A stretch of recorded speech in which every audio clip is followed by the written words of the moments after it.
Hablando con científicos. Un programa de cienciaes.com para divulgar los avances de la ciencia contados por sus protagonistas.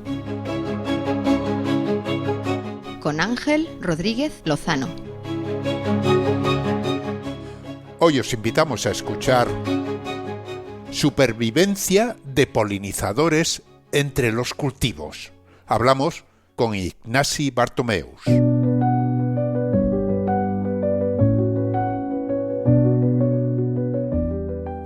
Las abejas, las mariposas y otros insectos polinizadores son esenciales para la vida tal y como la conocemos. Sin ellos, no solo perderíamos una enorme parte de la biodiversidad, sino también muchos de los alimentos que comemos hoy en día. Sin embargo, la agricultura intensiva y la pérdida de hábitats naturales están haciendo desaparecer a estos pequeños héroes a un ritmo alarmante. Un grupo internacional de más de 80 científicos, entre los que se encuentra Ignasi Bartomeus, nuestro invitado hoy en Hablando con Científicos, ha intentado responder a una pregunta clave. ¿Cuánto espacio natural necesita un paisaje agrícola para mantener poblaciones saludables de los polinizadores? La respuesta nos la explica Ignasi Bartomeus.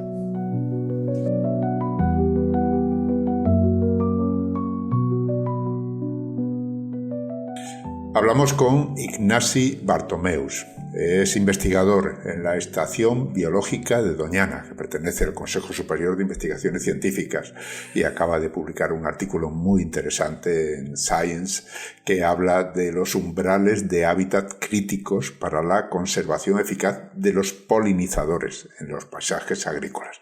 Bueno, ante todo un saludo. Muchísimas gracias, Ignasi, por participar en Hablando con Científicos. Muy buenos días y muchas gracias a ti.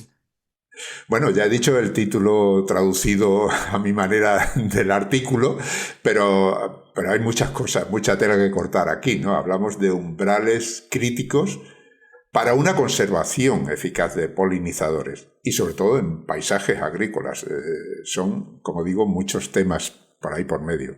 Sí. De hecho, históricamente, la conservación de la naturaleza se ha asociado a paisajes naturales, bien conservados y muchas veces centrados en aves, mamíferos, grandes mamíferos, pero hay una gran diversidad que está conviviendo con nosotros en paisajes mucho más humanizados. Y se está viendo la importancia de conservar también este tipo de paisajes.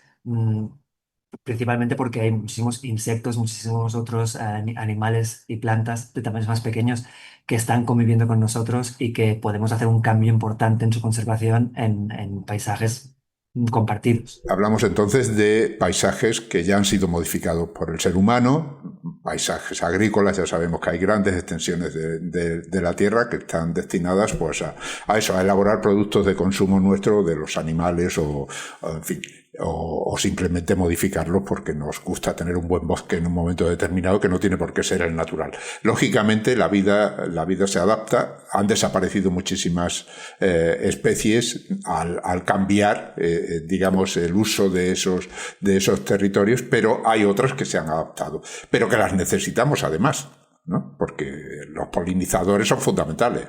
Sí, exacto.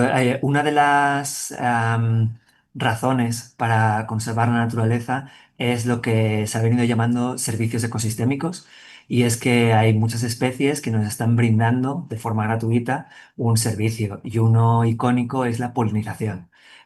Muchos insectos, sobre todo abejas, sílfidos, que son del grupo de los dípteros, de las moscas, y también mariposas o algunos escarabajos, llevan a cabo la polinización de las plantas, es decir, básicamente transportan polen de una planta a otra permitiendo su reproducción.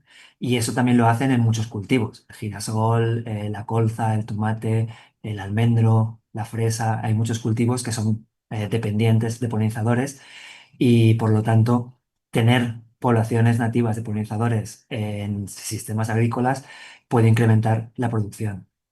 Dicho esto, yo también creo que últimamente se ha abusado un poco de este aspecto utilitarista, de conservamos porque no son útiles.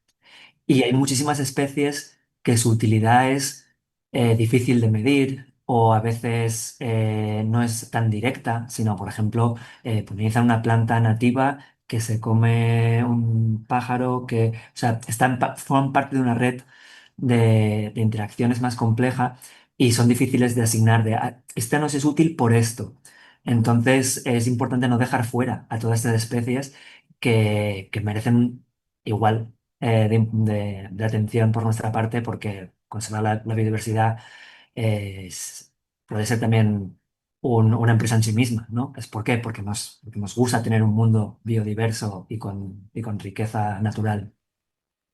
Claro, vosotros en el artículo lo que habláis es de umbrales mínimos de hábitat y también habláis de umbrales mínimos para determinadas especies.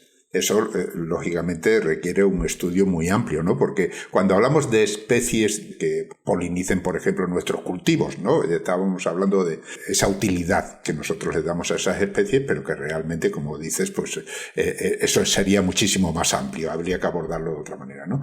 Pero, ¿de qué especies hablamos? Dime unas cuantas, a modo de ejemplo, que nos hagamos una idea. Claro, en este caso mirábamos para grupos de polinizadores, en principio eran abejas silvestres. Eso es una cosa que no todo el mundo conoce, pero hay muchas especies de abejas. Conocemos la abeja de la miel, que es muy común, manejada por los apicultores, nos da la miel, pero es una de muchas otras. Por ejemplo, en España hay más de 1000 especies diferentes de abejas. La mayoría de ellas son solitarias y no forman colonias, sino que simplemente pues, una hembra hace un pequeño nido y, y este es uno de los focos, es esta diversidad de abejas silvestres que tenemos y que son muy importantes a la hora de polinizar las plantas, tanto cultivos como silvestres. Luego hacíamos un análisis también con abejorros, que también es de la familia de las abejas, pero son más conocidos. Estos sí que forman colonias y son más grandes y vistosos, por lo cual sí que la gente suele conocerlos. Y luego mirábamos los sírfidos, que es un grupo de dípteros, de las moscas, que también se especializan en visitar flores y son muy comunes en cuanto a polinizadores. Y por último, las mariposas. Las mariposas también es un grupo que, que visita flores, quizá no es tan eficiente en cuanto a polinización, pero es un grupo muy icónico también de conservación. A la gente le gusta mucho, tiene mucho interés en conservar las mariposas en sus paisajes y poderlas ver y disfrutar. Cada una de esas especies, bueno, has dicho conjuntos de especies, como decías con las abejas, pues lógicamente necesita como mínimo un espacio, un hábitat determinado, porque si no serían incapaces de prosperar, ¿no? Y ahí es donde habéis ido vosotros, ¿no? A determinar cuál es ese hábitat o ese tamaño mínimo de hábitat para cada una de las especies en particular, ¿no? Exacto. Sale enmarcar esta investigación en la necesidad política de crear una legislación, unas recomendaciones, unas regulaciones sobre cómo conservamos a las especies. Y a nivel político es muy importante tener este tipo de resultados que te dan umbrales críticos. Eh, Cuando tú quieres aplicarlo a una parcela en concreto, para una especie en concreto, se puede hacer un estudio en detalle que te pueda dar, pues para esta especie en particular de abeja protegida, la mejor conservación es pues, esos niveles de hábitat o esta calidad, o necesitan este tipo de terreno para nidificar. Pero cuando necesitamos hacer grandes generalizaciones a nivel europeo, y a nivel de polinizadores, qué tipo de hábitats necesitamos. Es cuando estos análisis son muy, muy potentes. Y lo que hemos visto es básicamente que hay dos maneras, ¿no?, de mejorar la conservación de las especies. Uno es darles más espacio, tener más zonas naturales en las que puedan vivir. Y la otra es mejorar la calidad de estas zonas. Por ejemplo, teniendo más cantidad de flores y más diversidad de flores, que es un poco su alimento principal. Y Y lo que hemos visto es que por debajo de estos umbrales, que para las abejas silvestres y los abejorros es alrededor de 16-18% del paisaje, lo más eficiente es darles espacio. Necesitan un espacio mínimo para crear poblaciones. Una vez hemos conseguido que en el paisaje ya haya ese 20% de hábitat natural o seminatural, donde hay una gran diversidad de ambientes y de plantas, ahí ya podemos empezar a trabajar en que la calidad sea mayor. Pues en reducir pesticidas, incrementar la diversidad de flores, pero por debajo de ese umbral, por mucho que tengamos acciones de conservación que dejen la calidad muy alta, no hay suficiente espacio para que rinda esa inversión en calidad. Y cuando hablo de calidad, que a lo mejor es un poco ambiguo, una de las medidas más clásicas a nivel europeo que se está aplicando es, por ejemplo, las bandas florales. Pues vamos a sembrar bandas con una gran diversidad de flores. Ese es el tipo de conservación que se está haciendo. Eso tiene sentido cuando tienes suficiente espacio para que las poblaciones estén allí. Claro, cuando hablas de espacio, claro, te refieres a un espacio que no es un cultivo. Efectivamente. O sea que hablamos de un espacio aparte de ese cultivo que estaría dedicado expresamente a mejorar las condiciones de vida de esas especies, ¿no? O sea, dejar un trozo sin sembrar, por ejemplo, y para que tengan diversidad de flores y no vayan exclusivamente al melocotón, ¿no? Porque es la única flor que tienen en todo el cultivo del melocotón.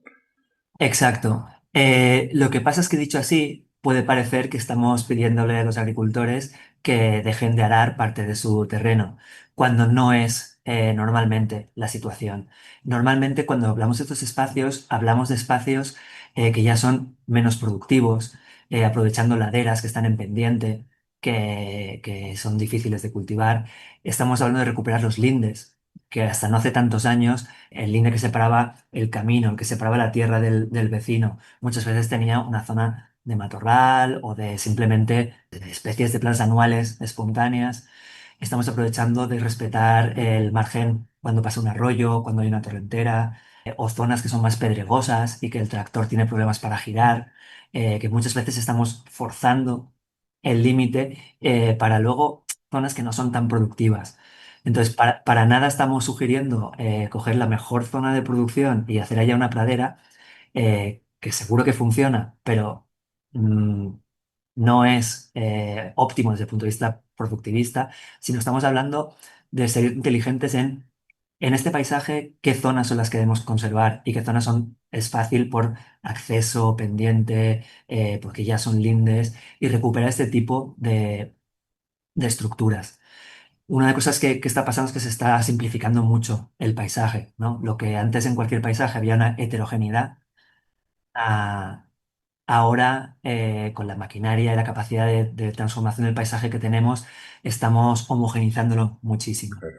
Lo que pasa es que cuantificar ese espacio, que es un espacio tan dividido, tan diverso, ¿no? Porque claro, una linde puede tener medio metro de ancho y 1 kilómetro de largo. O un espacio de ladera, pues lo mismo, ¿no? O sea que valorar ese 20% que decías, por ejemplo, para un tipo de especies, ese 20%, ¿cómo lo hacéis? Porque por eso, como digo, difícil, ¿no? De cuantificar. Bueno, yo creo que actualmente con la información que tenemos vía de imágenes satélite, drones, etc., mapear el hábitat no es difícil. Lo que es más complejo es a nivel de legislación decidir cómo pones las reglas para medir ese 20%. Pero luego, una vez estas reglas están puestas, si es a nivel de unidad de paisaje, a nivel de finca o a nivel de municipio, lo que es un mapeo es relativamente fácil. Es más difícil medir la calidad de estos hábitats. Por eso también abogamos por poner regulaciones basadas en cantidad, porque son mucho más fáciles tanto de estipular como de aplicar. Aparte de que los datos las apoyan, mejorar la calidad es algo que es mucho más complejo de medir y muchas veces de conseguir, porque, por ponerte un ejemplo que conozco que está pasando, se venden estas mezclas de semillas para mejorar la calidad floral en las bandas o en los lindes, pero muchas veces estas semillas o incluyen plantas no nativas o son plantas que están adaptadas quizá a zonas donde llueve más, a zonas más centroeuropeas, donde los veranos en España pues mueren todas, aunque tú hayas hecho con tu mejor voluntad una siembra, tienen poco recorrido. Entonces, es uno de los motivos también por proponer estos indicadores basados en cantidad. Claro. En el estudio dais un porcentaje según especies o grupo de especies, ¿no? Bueno, no sé, yo tengo aquí pues que a abejas solitarias le dais un 16%, los abejorros un 18%, las mariposas un 37%.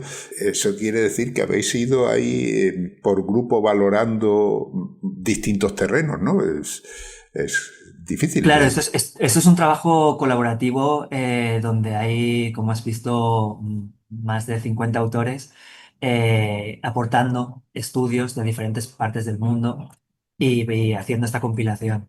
Eh, Estos insectos, aunque nos parecen que tienen vidas parecidas, son muy diferentes. Por ejemplo, las abejas hacen un nido que es fijo y desde allí van a forrajear, con lo cual el espacio que necesitan está muy constreñido a dónde nidifican, mientras que las mariposas, por ejemplo, no tienen un nido fijo, sino que van forrajeando y van buscando los sitios que son más adecuados y muchas veces requieren de espacios mayores, por eso esas diferencias. Y los sílfidos, por ejemplo, el umbral es mucho más pequeño. Los sílfidos parece que son mucho más oportunistas, pueden utilizar mucho más zonas de cultivo, pueden tener poblaciones más grandes en espacios más pequeños, con lo cual requieres adaptar un poco ese umbral a la forma de vida que tiene la especie que quieres o el grupo de especies que quieres conservar. De todas formas, cuando hablamos de un paisaje agrícola, digamos, o sea, un lugar donde se siembra una determinada variedad para cosechar, también se utilizan insecticidas, se utilizan una serie de productos que son precisamente, porque claro, las mariposas son muy bonitas, pero a nadie le gusta encontrarse una oruga en la manzana, que al final eso se convierte en mariposa. Si no queremos que haya orugas, difícil es defender a las mariposas, porque no va a haber mariposas si no hay orugas. O sea que todo eso influye también en este aspecto, ¿no? Sí, exacto. De hecho, el mundo agrícola, como tú dices, a nivel ecológico es complejo. La mayoría de especies se mueven entre esta matriz agrícola, que también pueden utilizar, estos lindes, estas zonas seminatural y zonas naturales adyacentes, y todo eso está conectado. Los insecticidas principalmente se aplican en la matriz agrícola, con lo cual también es importante tener estos reservorios de manera que las especies puedan entrar, salir y luego ahí entramos en otro campo, pero el cómo aplicamos insecticidas y qué insecticidas es también muy importante para la conservación. Esto no lo cubrimos en este artículo, pero naturalmente es muy diferente una agricultura preventiva donde, por si acaso, se aplican insecticidas a altas dosis de forma consistente y además en extensiones muy amplias y con poco reservorio natural, hablaríamos de una agricultura muy intensiva, donde naturalmente las oportunidades para otras especies de coexistir allí son muy pocas, a una agricultura donde tienes un paisaje en mosaico, donde tienes zonas que están probablemente resguardadas de esta aplicación, donde se usan los pesticidas solo cuando es necesario, cuando se detecta que hay una plaga en el momento concreto y además donde se eligen esos pesticidas de manera que sean lo suficientemente potentes para controlar la plaga, pero no para extenderse a otras especies. Y ahí juega otra pata también, que son otros insectos muy importantes, que son los controladores de plagas.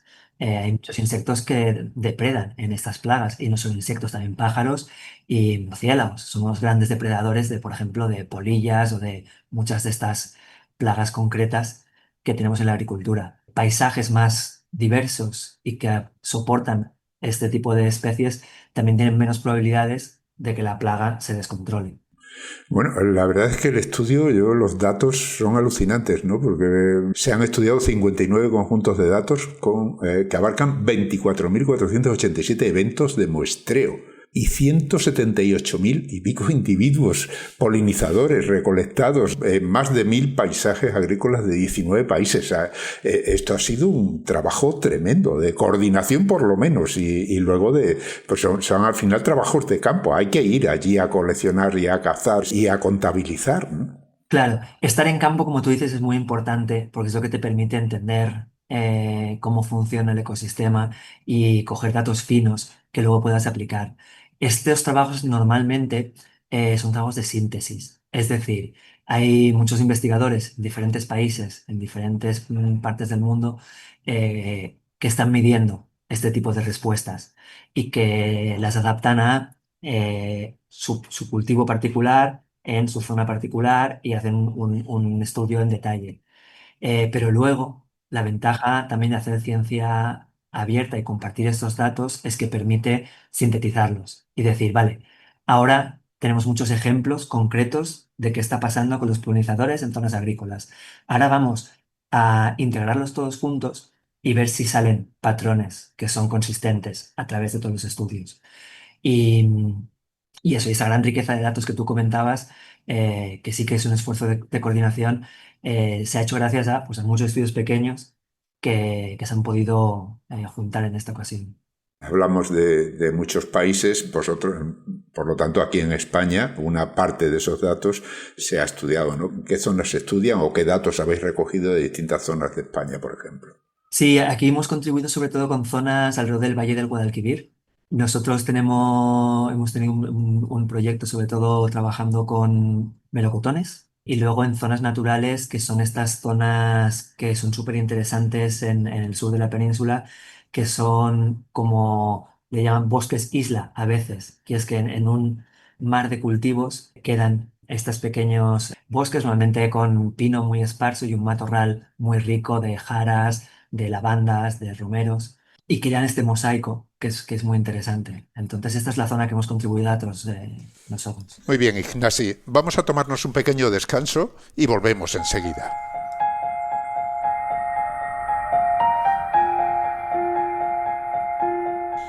Estáis escuchando Hablando con Científicos, un podcast de cienciaes.com para divulgar la ciencia de la mano de sus protagonistas. En nuestra página web, cienciaes.com, podéis encontrar más de 500 entrevistas con científicos de todas las disciplinas. Os invitamos a escucharlas y compartirlas en redes sociales con vuestros amigos y conocidos. Cienciaes.com ofrece un conjunto de podcasts de acceso libre y gratuito a través de iTunes, Spotify, Google Podcasts, iVoox, TuneIn y muchas más plataformas. Todo en cienciaes.com.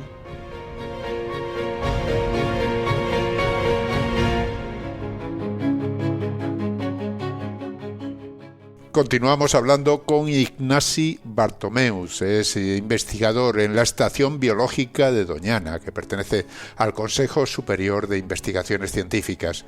Ignasi, como ya hemos dicho, acaba de publicar junto a un gran grupo de investigadores, más de 80, un artículo en Science que lleva por título traducido Umbrales de hábitat críticos para la conservación eficaz de los polinizadores en paisajes agrícolas.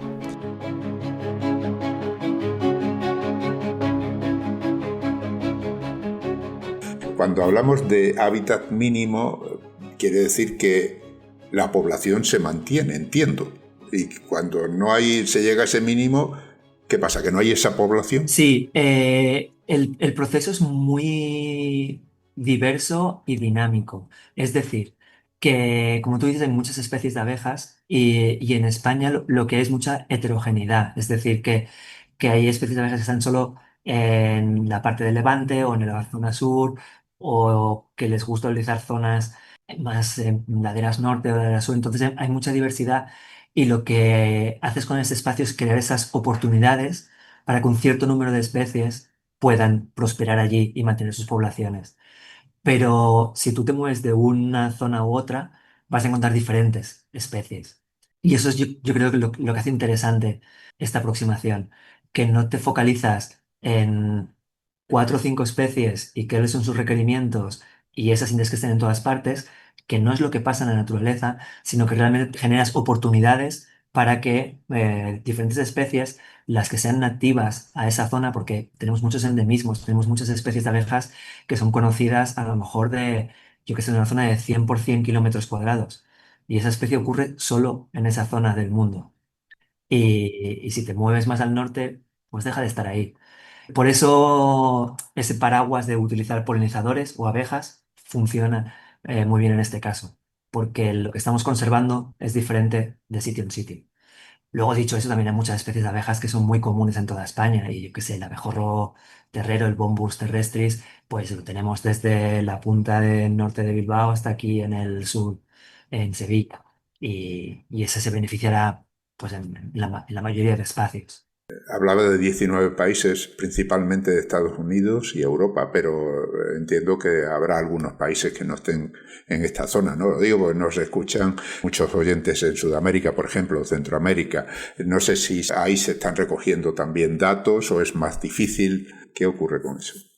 Pues mira, todos estos estudios tienen unos sesgos muy, muy grandes geográficos, y eso representa, entre muchas otras cosas, la inversión en ciencia que hay en diferentes partes del mundo.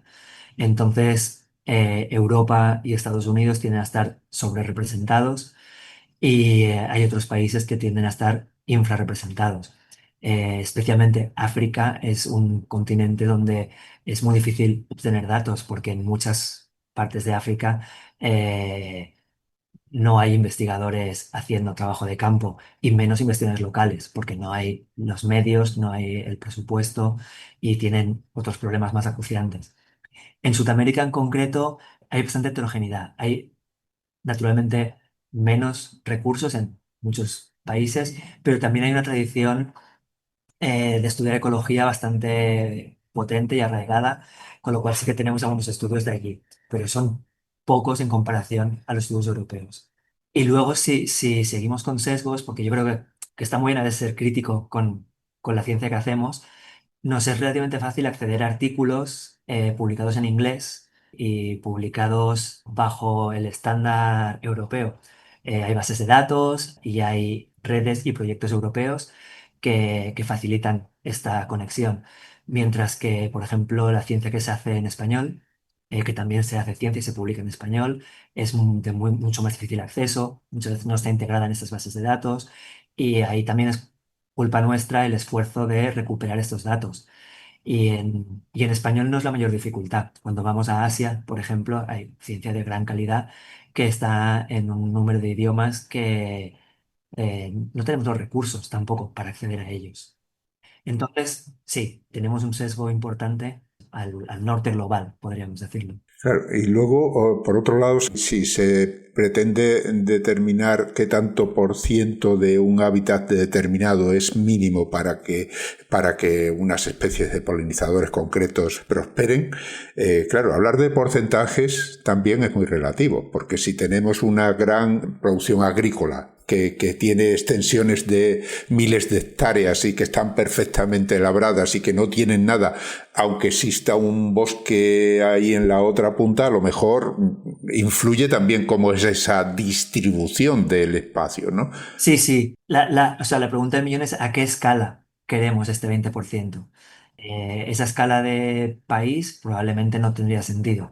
Esa escala de municipio, esa escala de cultivo, y eso es una cosa que no necesariamente resolvemos en este artículo.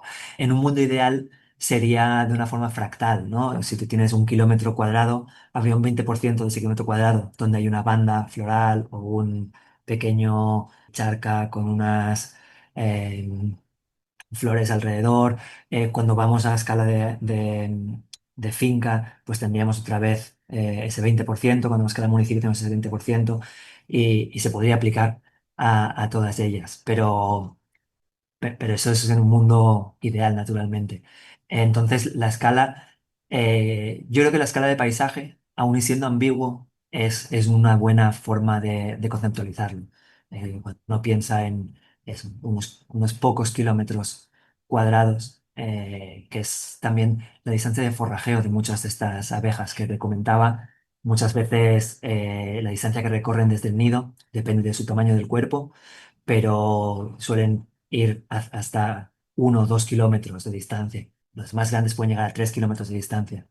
Pero ese tipo de distancias son las que estamos viendo efectivas para polinizar los cultivos. Cuando tu cultivo está más de 2 kilómetros del borde o de la zona natural más cercana, muy probablemente los polinizadores no van a llegar hasta ahí. Todo esto está muy bien, se tienen una serie de datos, pero lógicamente esos datos se quedan en nada si no tienen un efecto. Es decir, si alguien no se los estudia y aplica de alguna manera, pues como decías al principio, con alguna legislación que los apoye, en fin, que se tenga en cuenta. En ese sentido, también estáis en contacto o habéis estado en contacto con administraciones o con personas que tengan poder suficiente como para poder poner en práctica algunas medidas de estas. Sí, aquí quería comentar un par de cosas. La primera es que en el artículo proponemos sobre todo una metodología para estimar estos umbrales. Además, la aplicamos a este conjunto de datos para dar unas indicaciones generales. Pero la metodología, en un mundo ideal, por ejemplo, si queremos aplicarla a Andalucía, pues se podría especificar de, vale, ¿y los umbrales para Andalucía cuáles son? Que a lo mejor son diferentes que para la cornisa cantábrica, porque las condiciones son diferentes. Entonces, idealmente, este marco se puede aplicar de forma más fina. Pero dicho esto, el panorama político de conservación, como sabéis, es complejo. Por un lado, yo creo que hay un interés creciente, tanto por la población como por incluso muchos sectores políticos, por conservar la biodiversidad y los procesos naturales.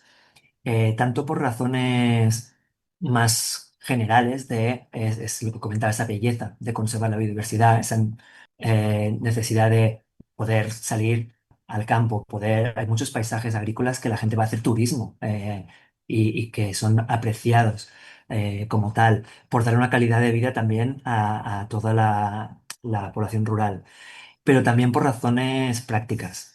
Todo eso está muy relacionado también con la regulación del clima, con el secuestro de carbono, con los servicios ecosistémicos de polinizadores, con lo cual hay esa voluntad por parte de la población, por parte de la esfera política, en hacer conservación. Y luego hay naturalmente estamos muy arraigados en un sistema capitalista donde la producción a corto plazo y el crecimiento aún tiene un peso muy grande. Y muchas veces eso riñe con conservar la naturaleza. Y ahí, pues ya hemos visto en Europa ha habido una regulación muy ambiciosa, la regulación de la restauración de la naturaleza que con sus escollos ha ido avanzando y ahora esperemos que ahora este año ya quede aprobada su última versión que fija este tipo de medidas y este tipo de umbrales y objetivos. Pero ha tenido muchísimas críticas por parte pues eso, de lobbies que ven una amenaza ahí a maximizar el rendimiento económico de las tierras, del turismo, de muchas otras cosas. Entonces, es un equilibrio delicado. Y dicho eso, sí, perdón, que me dio un poco, pero tu pregunta era, ¿estamos en contacto? Eh, yo creo que estamos menos de lo que deberíamos, pero yo creo que como científicos tenemos ese deber de transferir lo que estamos haciendo a la administración.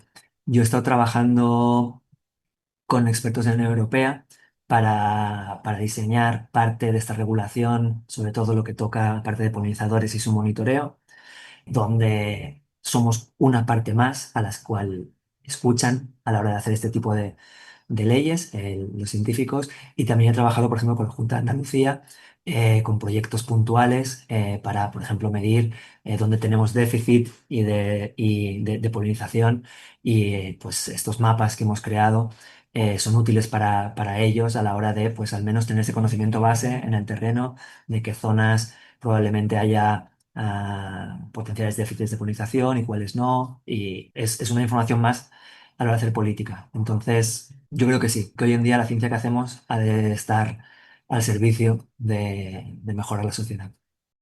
Trabajas ahí en la Estación Biológica de Doñana, eso es un paraje natural, aunque por supuesto como todos tiene sus más y sus menos y sus problemas, pero vosotros observáis ahí la naturaleza, digamos, más en ese sentido más salvaje, podemos decir, ¿no? Es cierto eso que se dice de que los polinizadores en general están disminuyendo a marchas forzadas. ¿Lo habéis notado vosotros ahí? Me estoy saliendo un poco del tema del artículo, pero bueno, es una curiosidad mía. No, no, no, pero es un tema que es interesante porque uno de los problemas que tenemos es que hace 100 años nadie estaba midiendo los polinizadores, con lo cual no tenemos una línea de base con la que comparar. Lo que sí que estamos viendo es que hay zonas donde claramente las poblaciones de polinizadores están disminuyendo. Y uno de los casos clave es cuando se intensifica mucho el paisaje a nivel agrícola, como decía, campos monocultivos con extensiones muy grandes y con aplicación de insecticidas altas, ahí tenemos una señal de alarma clave. Luego tenemos también, por suerte, en España una heterogeneidad del paisaje muy grande. Y hay zonas donde los polinizadores tienen esos buenos refugios, donde se mantienen poblaciones bastante buenas y estables. Y eso es una gran ventaja de trabajar con insectos, porque así como conservar el lince o el oso pardo necesitan de planes de gestión muy ambiciosos que abarcan mucho terreno, los polinizadores muchas veces con unos cientos de metros de hábitat de buena calidad, como estamos hablando, con esos 16% que, que en el fondo es una proporción bastante pequeña de un paisaje, pueden mantener poblaciones muy sanas. Depende de dónde lo mires. Y luego a nivel global, a mí siempre me gusta explicarlo que tenemos muchos perdedores y algunos ganadores. Es decir, como tenemos más de 1.000 especies de abejas en España, no todas les está yendo fatal. Hay unas pocas que se adaptan muy bien a vivir en ciudades, en zonas humanizadas, que son más resistentes, que les gusta el calor y esas están manteniendo en sus poblaciones, pero no son las mayoritarias. Tenemos una serie de especies que es así que estamos perdiendo y son las especies que requieren hábitats más específicos, que toleran mucho peor estas épocas que estamos teniendo más largas de sequía y de temperaturas extremas, estas especies que necesitan hábitats muy concretos o especies de plantas muy concretas que están amenazadas y que no pueden vivir en ambientes humanizados. Y yo creo que esa es una buena forma de verlo. Es decir, tenemos una señal de alarma clara. Hay especies que ya están disminuyendo, pero a la vez hay pocas extinciones a nivel de, por ejemplo, la península ibérica, lo cual quiere decir que aunque las poblaciones sean pequeñas, si revertimos, si hacemos esta conservación que estamos intentando llevar a cabo, son fáciles de recuperar. Además, el oso pardo que decía tiene generaciones muy largas y muy lentas, necesitan cientos de años para que crezca una población. Los insectos tienen generaciones muy rápidas, cada año pueden hacer una apuesta bastante generosa, con lo cual, si revertimos estas presiones sobre el sistema y conservamos mejor, la recuperación puede ser relativamente rápida. Con lo cual, yo lo resumo así como señal de alarma clara, pero es una oportunidad. No, no es el momento de decir, "Buah, pues ya hemos perdido los polinizadores". No, estamos en un momento donde podemos volver a recuperarlos, yo creo. En ese sentido, claro, lo fundamental para que crezca una especie es darle de comer, ¿no? Se podría, digamos, decir que hay dos enfoques. Uno es el enfoque clásico de la agricultura, el monocultivo, todo eso que ha mencionado, pero otro es el cuidado de esos espacios libres, potenciarlos de alguna manera, ¿no? Tú lo decías al principio.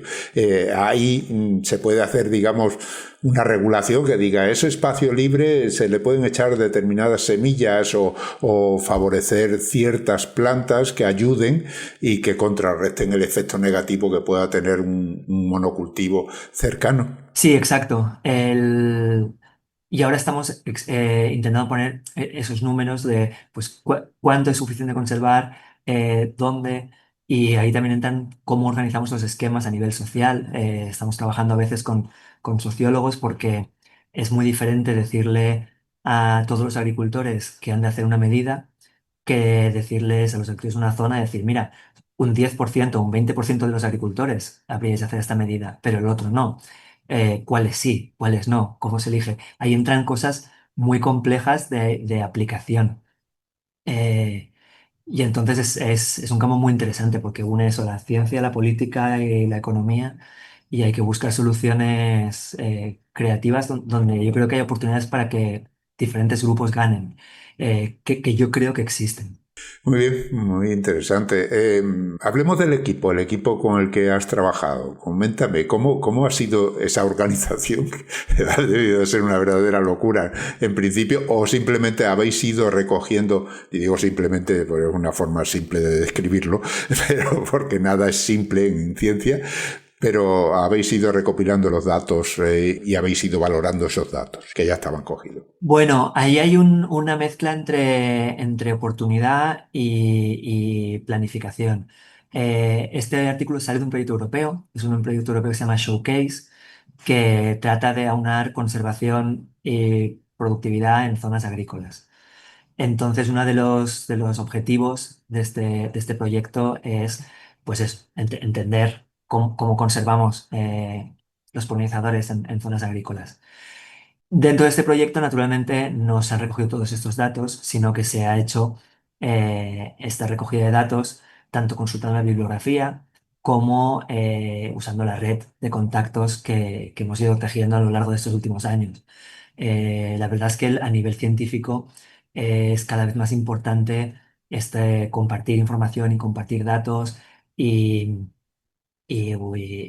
uno no empieza de cero, sino que ya sabe quién ha estado trabajando en este campo, quién ha sacado trabajos de calidad en Francia o en Alemania, en donde sea, y entonces pues vas tirando del hilo y entre eso, bibliografía, la red y este paraguas del proyecto Showcase que nos ha permitido poner esfuerzo y vaya, sobre todo Gabriela Bishop, que es la primera autora, que es la que ha tirado del carro y la que ha hecho gran parte del trabajo de síntesis es lo que permite eso, que esos trabajos lleguen a buen puerto. Ya para terminar, como siempre digo, ahí hay estudiantes que nos escuchan, que les interesa saber cuál es vuestra experiencia. Tú ya has hablado hablando con científicos en otra ocasión, pero yo creo que conviene que nos cuentes un poco tu historia, ¿no? ¿Cómo es que te has dedicado a esto? ¿Qué has estudiado? ¿Qué le dirías a unos alumnos que nos escuchan y que a lo mejor en el futuro están pensando en dedicarse a esto porque de alguna manera les has convencido con lo que vas contando, ¿no? Claro, yo estudié biología y de hecho dentro de la carrera de biología a mí siempre me ha llamado mucho la atención entender estos sistemas complejos, porque eran los que no entendía. A veces cuando estudiamos sistemas en los que interaccionan menos piezas, es más fácil entender, por ejemplo, una reacción química, sin para nada decir que la química no tiene complejidad. Pero para mí lo que me atraía es realmente cómo funcionaba el sistema entero y por qué era estable. Y de hecho, yo saqué mucho peores notas en ecología que en otras asignaturas. Y cuando fui a elegir especialidad, elegí ecología, me decían, ¿pero por qué esta y no bioquímica, que se te ha dado mejor? Digo, porque bioquímica me la estudio y, al menos a nivel de estudiante, a nivel de investigación es diferente, pero me la estudio, me la memorizo y ya está. La ecología la he de entender. Y yo creo que eso es un poco lo que me llevó a coger esta rama. Y luego hay una serie de casualidades, de estar en el sitio oportuno a veces con la gente adecuada. Yo tuve la oportunidad de hacer la tesis. Yo no tenía una nota especialmente alta para hacer la tesis porque hoy en día las becas requieren notas muy, muy altas. No basta con ser un buen estudiante. Yo personalmente valoraría mucho más no solo las notas, sino qué más has hecho. Has estado involucrado en temas de conservación, has estado estudiando pájaros, eres un amante de la naturaleza, yo que sé, hay muchas cosas que son mucho más importantes a veces. Pero bueno, al caso, que yo tuve la oportunidad de que estuve en un proyecto que me dieron el voto de confianza y a partir de ahí pude empezar a investigar. Con lo cual, así a nivel de consejo, yo simplemente diría que no se cierren puertas, que si les interesa algo, prueben, muchas cosas no saldrán, pero si pruebas muchas hay alguna que puede que sí que te salga y te permita seguir avanzando. más que a veces cerrarse con una idea fija de no, es que de hacer la tesis en este grupo, con este sistema. Mm, Muchas veces, si la oportunidad sale en otro grupo, en otro sistema o en otra zona del país o en otro país, pues por ahí luego al final acabas conectando sin saberlo. Sí, o sea que hay digamos, un proceso de descubrimiento, ¿no? Yo creo que Si se sí. ofrece una oportunidad que uno no ha contado con ella, puede descubrir un campo que no sospechaba que podía interesar, ¿no? Y que puede ser interesante. Claro, yo de hecho empecé estudiando sobre todo desde el punto de vista de las plantas y sobre todo plantas exóticas o invasoras. Y de ahí me fue interesando cada vez más el mundo de los polinizadores y ahora es un poco el foco de mi investigación, más los insectos.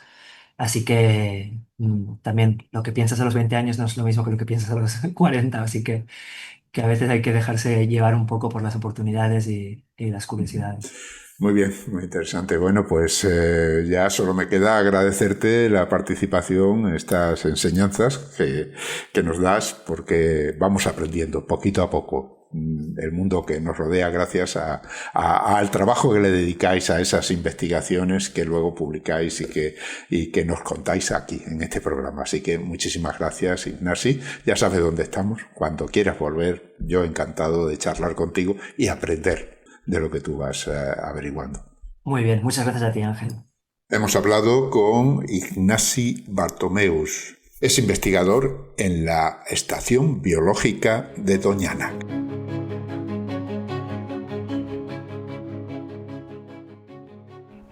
Y como siempre, antes de despedirnos, tengo que recordaros que Hablando con Científicos y el resto de los podcasts de cienciaes.com son posibles gracias a vuestras donaciones. Es nuestra única fuente de ingresos. Así que, si escuchas nuestros programas, si te gustan y todavía no te has unido al grupo de mecenas, ánimo, únete. Visita cienciaes.com, pulsa el botón de donar y elige cualquiera de las opciones que ahí se ofrecen. Han escuchado ustedes Hablando con Científicos, con Ángel Rodríguez Lozano. Cienciaes.com. Ciencia para escuchar.